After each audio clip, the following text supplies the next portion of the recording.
नमस्कार मंडळी. बॉलिवूडची प्रसिद्ध कोरिओग्राफर आणि दिग्दर्शिका फरहान खान हिनं नुकतंच तिचा कुकसह रिॲलिटी शोचा किंग समजल्या जाणाऱ्या शिव ठाकरे याच्या मुंबईतील घराला भेट दिली. शिवच्या घरात प्रवेश करताच एक आकर्षक लाकडी तपकिरी रंगाचा दरवाजा दिसतो. घरात नैसर्गिक प्रकाश उत्तम येतो. तसेच भिंतींचा रंग आणि फर्निचर यामुळे घर अत्यंत प्रशस्त आणि आकर्षक वाटते. घराच्या हॉलमध्ये असलेला आलिशान सोफा लगेच लक्ष वेधून घेतो. घरातील सुंदर झाडांचा वापर करून घराची सजावट करण्यात आली आहे. विशेष म्हणजे हॉलच्या एका बाजूला शिवने आजवर विविध रिॲलिटी शोमध्ये जिंकलेल्या मानाचे पुरस्कार देखील सजवून ठेवले आहेत. शिव ठाकरेच्या किचनमध्ये फॅन्सी सजावटीपेक्षा कमी जागेचा जास्तीत जास्त आणि सोयीस्कर वापर कसा करता येईल यावर भर देण्यात आला आहे.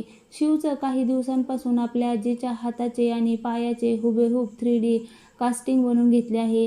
ते शिवनं आपल्या घरातील देव्हाऱ्याजवळ ठेवले होते. यातून पुन्हा एकदा शिव आपल्या आजीवर किती प्रेम करतो याची झलक दिसली आहे. आजीसोबतचे शिवनं आपल्या आईच्या हाताचे 3D कास्टिंग बनवून घेतले आहे. ते त्यानं हॉलमध्ये ठेवलं आहे. अमरावतीमधून आलेल्या शिव ठाकरेने आजवर केवळ आपल्या हिमतीवर मनोरंजन विश्वात स्वतःची वेगळी ओळख निर्माण केली.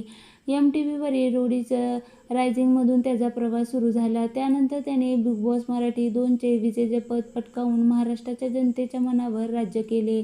पुढे हिंदी बिग बॉस 16मध्ये तो उपविजेता ठरला. तर 2023मध्ये खतरों के खिलाडी मध्ये त्याने आपल्या स्टंटने सर्वांना चकित केले. नुकताच तो द 15 इंडिया या शोच्या पहिल्या पर्वाचा महाविजेता ठरला.